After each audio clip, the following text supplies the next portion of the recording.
мавзӯи дигар бо мақсади зиёд намудани саршумори чорвои калону майдаи хушзод ва бо ин васила афзун намудану истеҳсоли гӯшту шир дар маркази вилоят ва шаҳру навоҳии мамлакат намоишфурӯши чорвои хушзод доир карда мешавад. Чунин як чорабинӣ имрӯз дар ноҳияи шаҳристони вилояти Суғд доир гардид. Гузориши Мазбут Бобозода.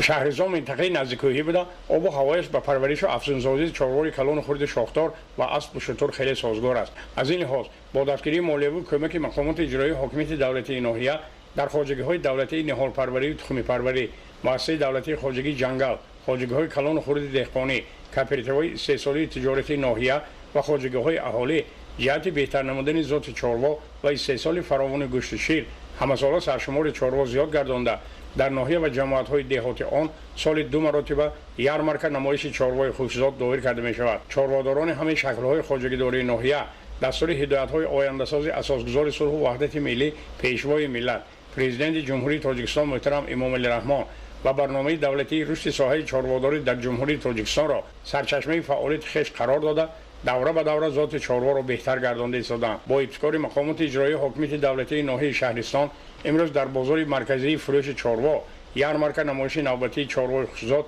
мавриди амал қарор гирифт. Дар ин чорабинии муфид аз кооперативи истеҳсолии тиҷоратӣ ба номи Умар Сулаймонов бузҳои сершири зоти маҳаллӣ ки соли 2-3 насл медиҳанд, аз кооперативи тиҷоратӣ ба номи Мирзо Турсунзода гӯсфандони сергӯшти зоти ҳисорити вазни зиндаашон то ба 180 килограмм мерасад, аз кооперативи истеҳсолии тиҷоратии ваҳдат зоти тоҷикии аспҳои гӯштӣ ва даванд, аз кооперативи истеҳсолии тиҷоратии саробӣ буққаи ҷавонаҳои сергӯшу шир ки то 1 тонну 500 кило вазн ва шабонарӯзӣ то 35 литр шир медиҳанд ба маърази тамошои сокинон гузошта шуд. ҳамзамон соҳибкори инфиродӣ Абдуқаюм Саидмуродов ки худ байтор буда ба ҳамдеҳагон бобати парвои парвариши моли калону хурди шохдор ҳамеша маслиҳатҳои муфид медиҳад.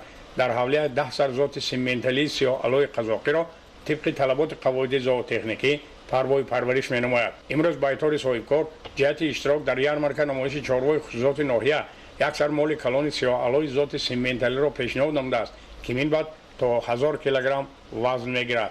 ҳадаф аз ташкил намудани ин чорабинӣ дар ноҳияи шаҳристон ташкил намудани пойгоҳи мустаҳками истеҳсоли гӯшт ва ширӣ фаровон аст, зеро обу ҳаво ва минтақаи ноҳияи шаҳристон барои парвариши зотҳои беҳтарин чорво мутобиқ мебошад. феълан чорводорони бо ҳимати ҳамаи шаклҳои хоҷагидории ноҳияи шаҳристон новобаста аз шакли моликият азми гузоштани саҳми муносиб дар амалишавии стратегияи давлатии бехатарии амнияти озуқавории мамлакатро доранд.